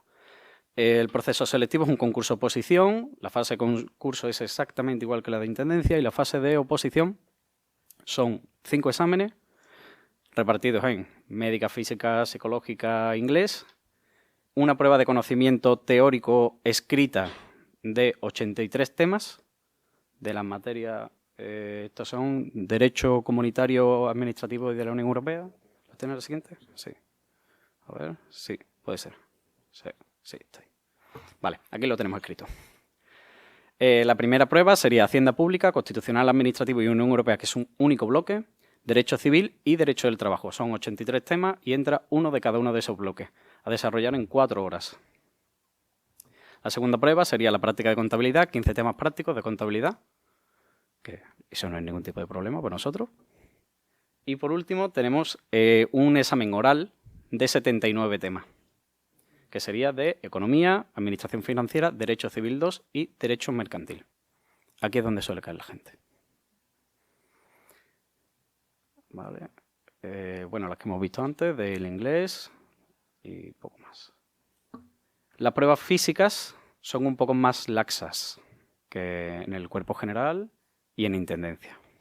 Ya veo las caras de... O sea, haciendo deporte relativamente a menudo se saca bien, no hace falta preparar mucho. Sobre las plazas. Somos un cuerpo muy pequeño. Somos un cuerpo que ahora mismo estaremos sobre los 190 interventores en total. Tenemos destino en muchos sitios.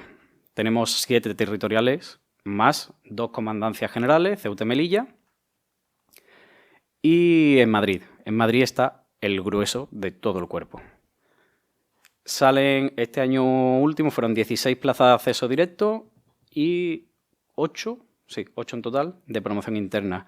El Cuerpo Militar de Intervención no tiene complemento, ni el Cuerpo Militar de Intervención ni el cuerpo jurídico, ¿vale? Lo que hablábamos antes de los 8 años, para eso no se aplica en los cuerpos comunes. El año pasado fueron 24 plazas, quedaron desiertas 13, porque no se presentaron al primer examen gente suficiente para llenar todas las plazas, ¿vale? Así que es el momento. Vale. Y pasamos al cuerpo jurídico militar. Lo hago un poco más laxo, también porque todos tendremos ganas de pasar a otra cosa. Y el cuerpo jurídico militar tiene tanto la función de asesoramiento como la función de aplicación de la justicia. Ellos son los jueces. Y eso lo hacen... Bueno, no están puestas. Vale. Eso lo hacen mediante el ejercicio del régimen disciplinario y el derecho penal militar. Para la oposición, Los requisitos son los mismos, la convocatoria sale exactamente igual que la de intervención, los requisitos son exactamente los mismos, las pruebas se hacen juntos, la academia es conjunta, todos ellos, ¿vale? Y solo se está un año en la academia, que se me ha pasado a decirlo en intervención. Es la misma que la nuestra. Los baremos son exactamente los mismos, las pruebas físicas exactamente las mismas, y sus plazas tienen una plaza menos, pero ellos la suelen cubrir. Ellos sí tienen personal suficiente como para cubrir todas las plazas que se publican. Os venía a decir, el examen jurídico son dos ejercicios orales, aparte de física, médica, inglés. 2 ejercicios orales de 113 temas cada uno de ellos, repartidos en 5 bloques, son unos 14 minutos hablando por tema, pues ese es el examen de los compañeros jurídicos. Mucho procesal y mucho penal, parte especial. Precioso. Y con esto... Bueno, y nada más. Por último, deciros que hemos traído unos pequeños detallitos, unas pulseras con la banderita de España para que os lleváis la armada ahí en la muñeca. Y nada más, nos encantaría que os quedaréis un ratillo a preguntarnos cualquier cosa, que conozcáis un poquillo más de cerca vuestras fuerzas armadas. Hemos sacado a Paula y a Juan de su puesto de trabajo.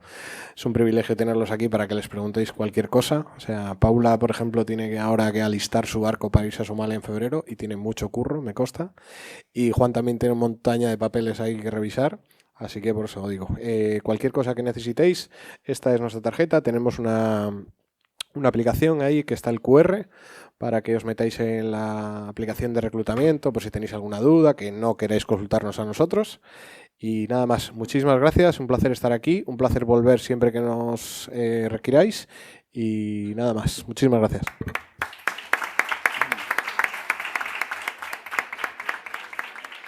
Pues abrimos turno de preguntas.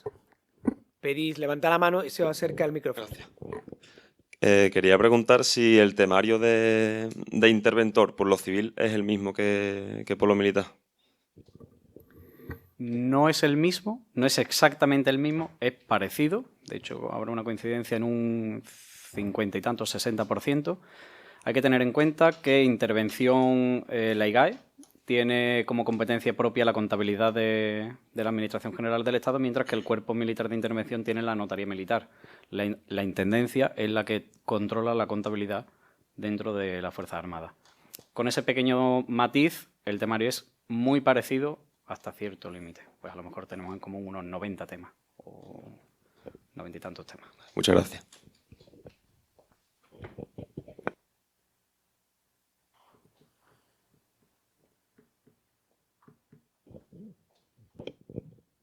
En intendencia, cada cuerpo tiene su parte de intendencia, es decir, se pertenece a la Armada, pero el Ejército de Tierra también tiene...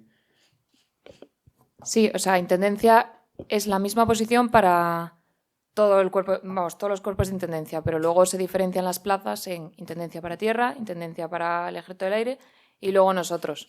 Y luego nuestra carrera es exclusivamente, yo voy a estar toda la vida en la Armada, porque pertenezco a la intendencia de la Armada.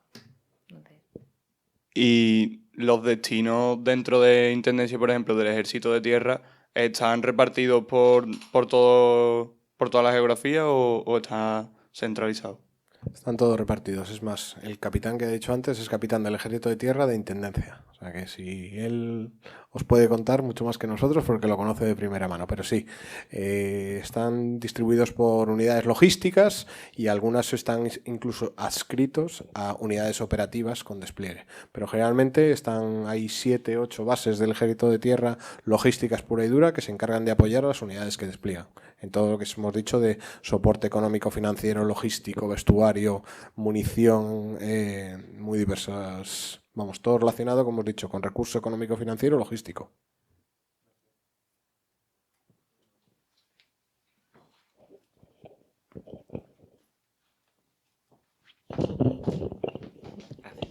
Buenos días. Yo quiero hacer una pregunta un poco escabrosa, pero creo que es el momento de hacerla. ¿Los salarios qué tal? Pues de muy diversos. Generalmente las unidades operativas cobran un poco más, ¿vale? Porque siempre tienen unos complementos un poquito mayores. Las unidades en tierra tienen un poquito mejores. Como han dicho los compañeros, si quieres hacerte rico dentro de las Fuerzas Armadas, olvídate, aquí es espíritu de sacrificio, vocación y espíritu de servicio. Vivimos bien, o sea, no te lo voy a negar. O sea, somos funcionarios tipo A1, al igual que el resto, y tenemos unos sueldos acorde a nivel de vida actual. Pero bueno, luego si quieres un poquito entramos más detalle y te digo lo que cobro yo personalmente o lo que cobren mis compañeros.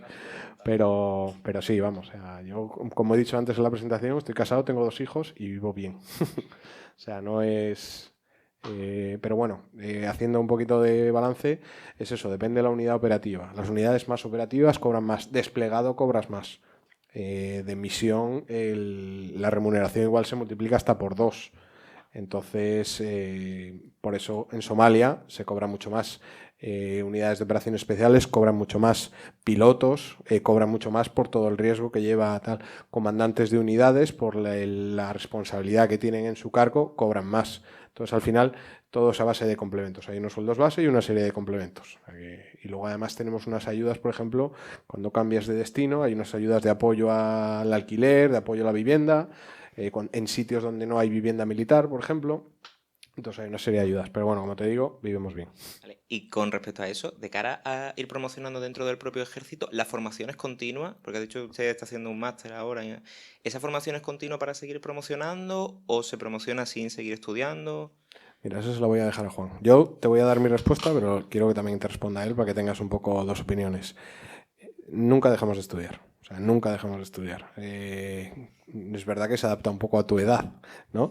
Pero mira, yo por ejemplo tengo dentro de poco el curso de acceso a comandante, que es una formación que das alrededor una fase a distancia y una fase presencial en Madrid, en la Escuela de Guerra. Y al final es siempre ir adaptándote. Luego tienes que hacer unas especialidades. Como he dicho, yo soy especialista en tecnología de la comunicación e información. Soy oficial de acción táctica de una fragata. Para eso hay que estudiar mucha doctrina, muchos procedimientos, mucho tal. Cosas, muy diversas materias al final, porque hay cosas muy militares, por decirlo así. Táctica, guerra antiaérea, guerra antisubmarina, guerra de minas. Pero hay otras que son constitución, legislación, recursos humanos... al final depende un poco la carrera que lleves. Yo tengo un curso también, el curso de inteligencia de la Armada también, o sea, por eso digo que al final la formación es continua y en diferentes momentos de tu vida. Pero bueno, te voy a dar la versión de Juan, que él sabe más que yo de esto. Bueno, aquí como todo hay diferentes puntos de vista. Está el que, mira, yo que soy de Sevilla, quiero estar en Sevilla, he cogido una vacante en Sevilla y yo quiero ser capitán Saurio cuando me vaya con los 60 y tantos. Me parece estupendo. Lo que se suele hacer es, lo que dice Juan, es una formación continua, requiere, en el caso de intendencia e intervención, una especialización al milímetro de lo que dice normativa, tanto presupuestaria, económica, fiscal.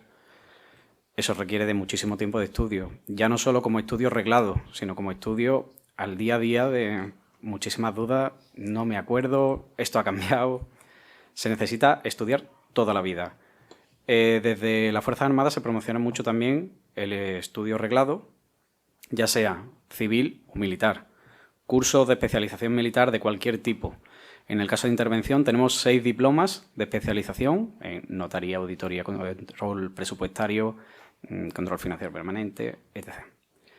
Eso serían un equivalente a un máster ya considerable. ¿Vale? Son, no recuerdo si eran 72 créditos o para allá, el diploma nuestro. Aparte de eso, cursos de perfeccionamiento, muchísimo, muchísimo. ¿Vale?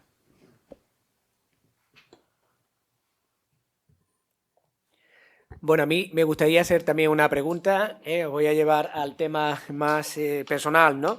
Me gustaría que nos contarais por qué en concreto decidisteis seguir la profesión que habéis elegido seguir y luego incluso cuál ha sido el trabajo o la misión pues con la que habéis más disfrutado más o que más os ha marcado. Es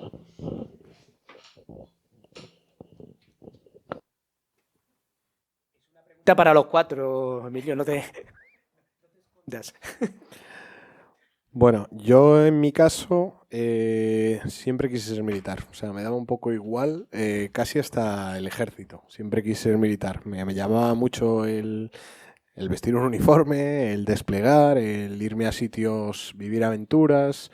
Luego además me llama mucho el espíritu siempre de equipo, porque siempre yo jugaba balonmano, jugaba fútbol, y entonces siempre las Fuerzas Armadas se caracterizan por siempre ir en piña, nadie va solo, como mínimo lleva un binomio.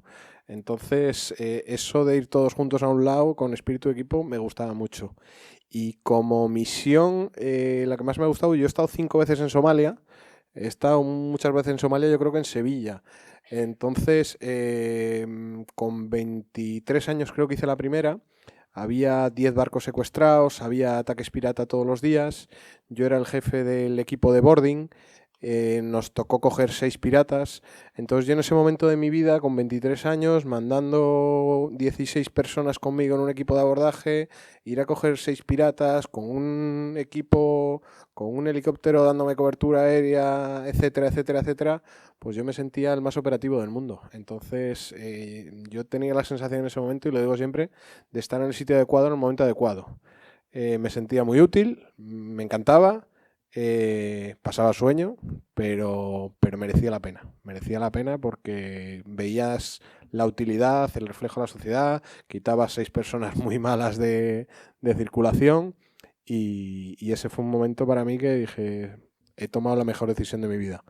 Como todo, hay momentos en la vida. En ese momento tenía 23 años, ahora tengo 37, estoy casado y tengo 2 hijos, ¿vale? Por eso digo que no toda la vida es estar desplegado, navegando y tal. Hay momentos en la vida y puedes llevar una vida operativa durante un momento de tu vida concreto y luego pues servir de otra manera, como estoy haciendo yo ahora aquí con vosotros, ¿vale? Y bueno, le cedo la palabra al resto.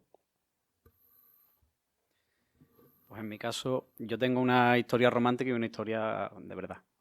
La historia romántica es que yo desde pequeño siempre he querido estudiar Derecho, siempre había querido ser pues, juez y torero, lo típico de fiscal y bombero. Hasta que llego a la unanimidad de, no, yo a partir de ahora quiero ser notario. Y con 6 años tomo la decisión de que quiero ser notario. ¿Vale? Estudio Derecho y ADE. Y conforme se va acercando a la hora de empezar a preparar, me doy cuenta de que tengo mis limitaciones, que a lo mejor notario se me queda un poco. Entonces, persona realista que tiene que sacar lo que tenga, me pongo a buscar otra opción. Y en esto que aparece en una feria como hoy, aparece un miembro del Cuerpo Jurídico Militar y nos cuenta las bondades del cuerpo jurídico. Y yo digo, pues voy a ser jurídico. Pero se da la circunstancia de que compañeros de mi propia carrera de 2 años anteriores ya eran tenientes interventores. Me dan su contacto, empiezo a hablar con ellos y descubro el Cuerpo Militar de Intervención del que no me había hablado absolutamente nadie. Y que tiene su reflejo en la preparación que tenemos como doble grado, por un lado la contabilidad y por otro el derecho.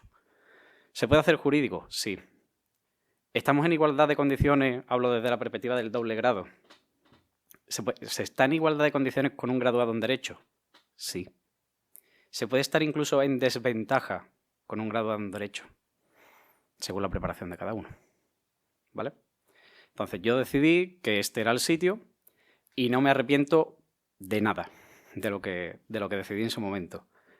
Mañana vendrán los de auditoría, contarán que son operativos a su modo, pero ellos no podrán contar pues que van a recibir una fragata o que se dan una vuelta en helicóptero para recibir un sistema de armas, ¿vale? O me he ido a dar un paseo en un aviocar, que ya deben quedar casi ninguno, porque hay que recibir X cosas de un avión.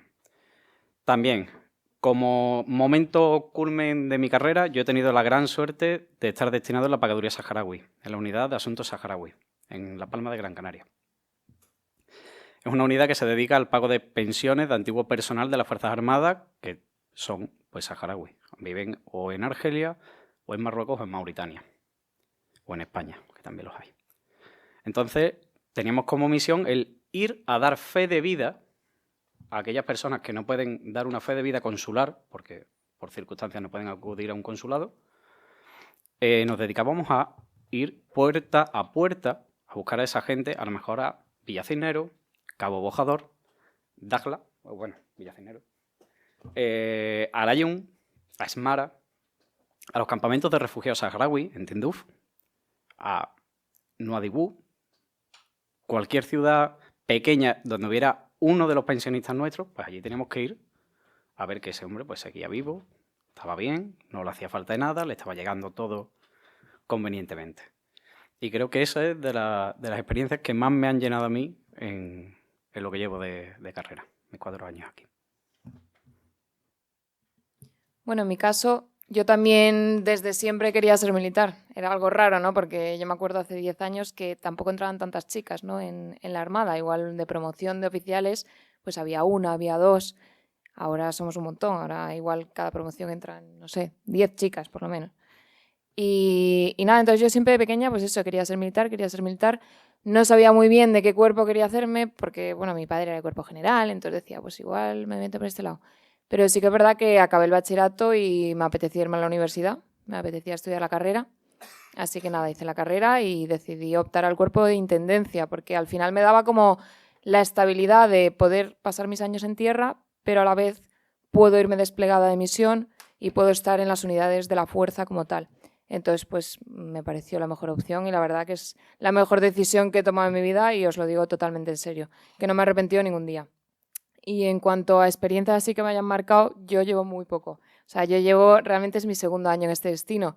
Y pues os puedo contar pues de este año de que nos fuimos un mes, por ejemplo, a Inglaterra, al Mar del Norte, con 9 metros de ola. Que eso fue, vamos, espectacular como primera toma de contacto con las navegaciones. Pero sí que es verdad que luego hicimos un despliegue por el Mediterráneo de 3 meses, que estuvo fenomenal.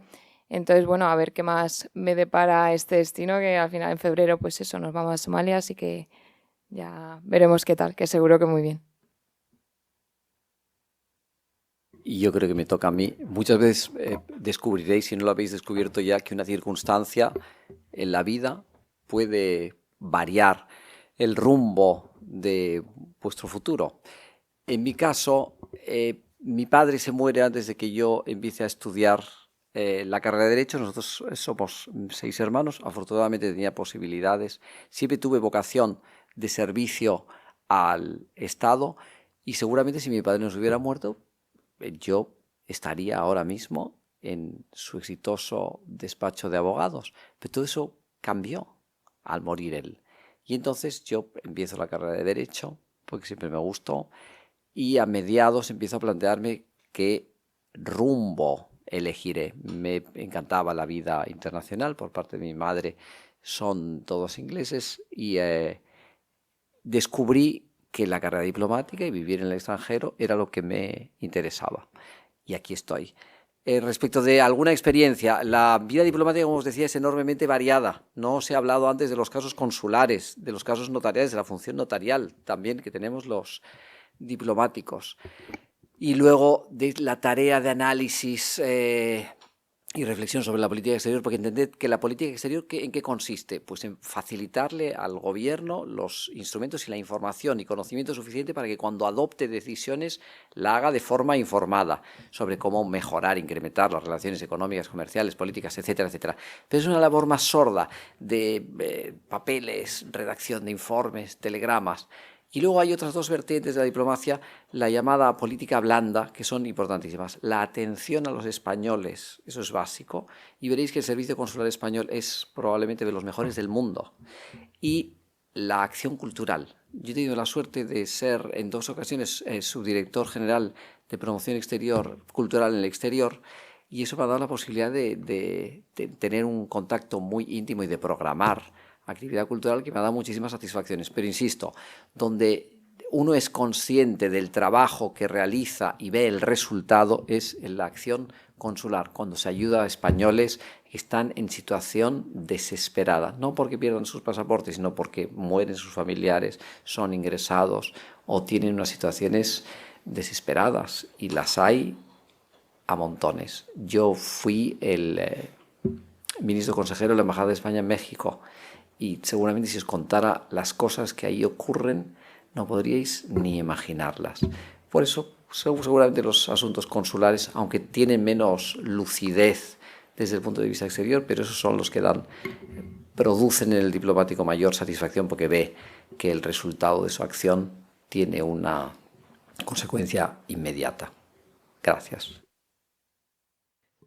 Muy bien, pues con esto cerramos las jornadas hoy, donde hemos tenido a 3 instituciones que seguro que cuando entrasteis teníais una imagen, una visión de cada una de ellas bastante distinta, ¿verdad?, que la que nos ha quedado después de que nos hayan explicado a qué se dedican, por qué se dedican a ello y de qué manera contribuyen al bienestar y al papel que desempeña nuestro país a nivel mundial.